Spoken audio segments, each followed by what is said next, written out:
That's what we call each other here in this beautiful part of Central America. You know, it's a timing, Joe. He comes from a beach break over there in Huntington. His only win so far at the CT level has been a Karamas, a wave that is very similar to this one, Joe, but it comes with the speed management and the timing. First time we came here at the CT level was amazing. Should be expecting similar things right now. So Kanoa was extra deep up the point and getting him a little off pace for this set. Navigating where to draw this line is Seth Moniz. Kanoa gets out of the way. Still a lot of foam from the previous wave that he's dealing with. And now lays in a solid hook right in the pocket. Pushes off the bottom, little down carve sweep, and then attacking. Now the Hawaiian redirects with the carve.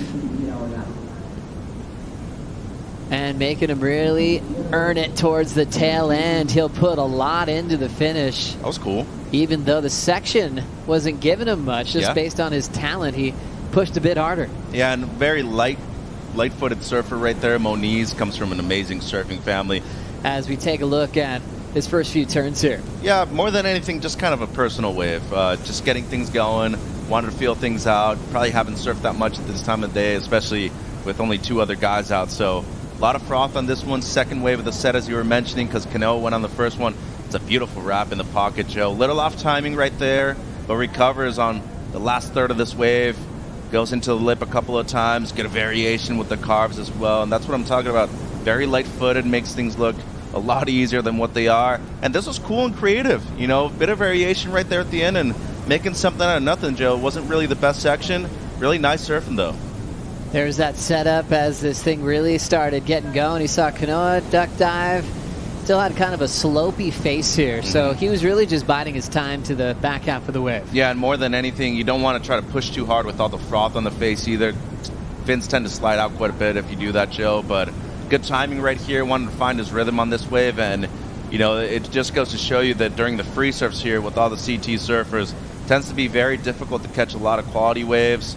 And great ending right there. I love the creativity and kind of spontaneous maneuver right there at the end too. So Seth Moniz pushing hard off the bottom. Great technique, real polished act.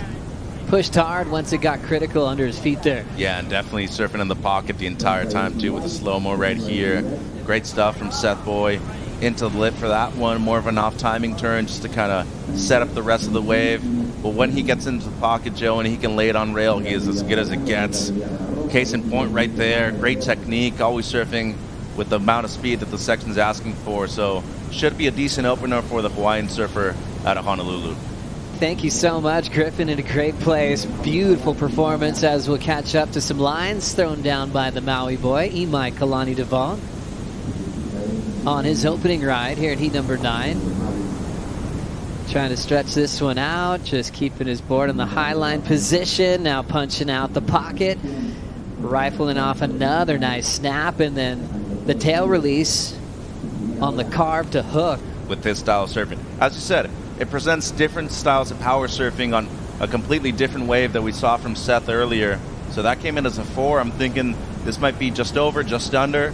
Little stuck at the beginning, Joe, but he wanted to commit to it on the inside, knowing that he was already up, used priority on this one. This is where he gets to work, though.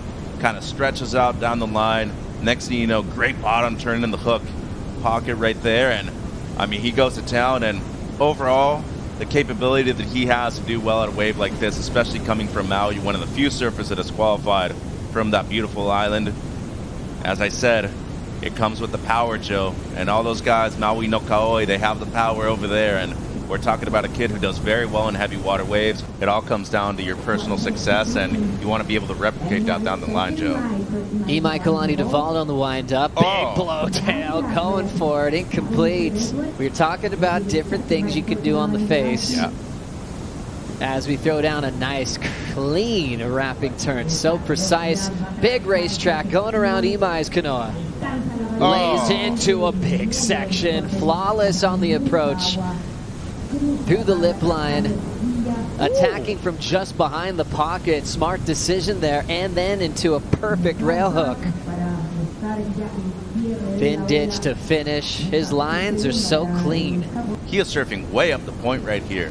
The setup carve to start things off, comes around it, really gets to this racetrack section. Look at the way he uses that speed and then diminishes it once he gets the layback. That is a major maneuver right there. A little late on that one, but look at how it puts him and sets him up for that turn. That was critical. And then the last two, as good as it gets right here, Joe. Excellent timing, but the speed management, once again, that is really his bread and butter out here at the point.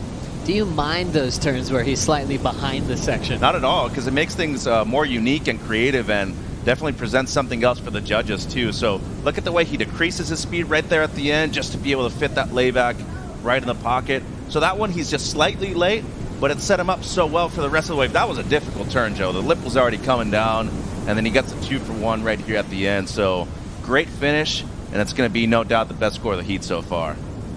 Kanoa Igarashi showing us a lot of variety. Had to hustle to make it down the stretch of this wave. Yeah, and just incredible the way he was able to gain speed, then shave it off, and then fully commits to that one turn right there. Put on a lot of muscle mass the last few years, Joe. Spends a lot of time in the gym, and as you said, wants to get back to the success that he had early on in his career. Has one win over Karamas already, but now a member of the top 10 again. That was a tricky section, dude, and he just went ballistic on that one, Joe. And after those replays, he's already in rhythm for another one. Big power hook. Blows the tail out. Igarashi now sets up the inside track. Big tail hook reverse. Kanoa laying low. Come on and stand back up. He will get the completion. I've seen all event long, though. A lot of commitment right there, Joe. Great use of speed. And then right here, the wave goes flat, and then immediately he has to change gears and try to throw the reverse down, and that is a filthy maneuver right there at the end. Took him a while to ride out of it, but still, he's going to get credit for that maneuver being complete.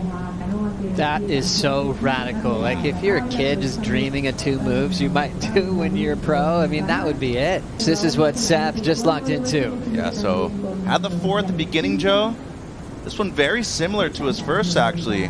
Little setup and then a lot of froth, and then wave really stands up, kind of hits the bank much better, closer to the rocks, and that's what I'm talking about. Imaikalani deVault into a nice section here at Punta Roca, hitting it off the top, a little stumble, lip to the face.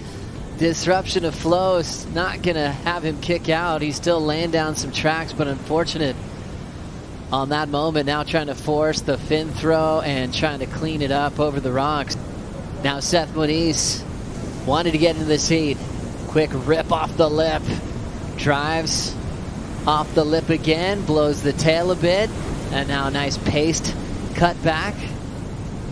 As he's waiting for this thing to bowl up again, he's got some speed, hunting, passing Imai, and whoa, an awkward little finish. Ended up trying to go back into a float, ends up losing the last turn. But some of his better connections out the back on the more recent 2-turn combo we saw during the break. 483, showing us that the judges didn't really get too excited about how long it took him to finish that last turn. He's up and now, live, driving, beating sections, tracking off the bottom, and whoa, what a creative turn that was. Saw the slope of the wave getting full, so he identified that and popped the tail out early. Nice clean tail blow on the snap. And now Kanoa into the end section, just kind of lays it in there and steps off. Jake the Snake Patterson liking it. Just on the fly right there, Joe. Didn't really expect that turn to be that way.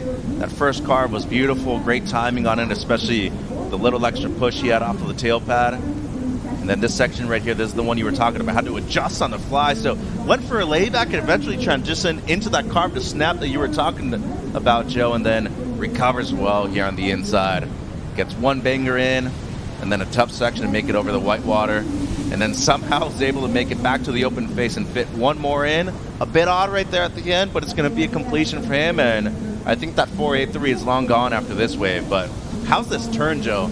Within the middle of the adjustment right there, he has to go back to being on the tail path the entire time, diminish the speed, and just have excellent control coming out of it. That is a world tour surfer right there on camera.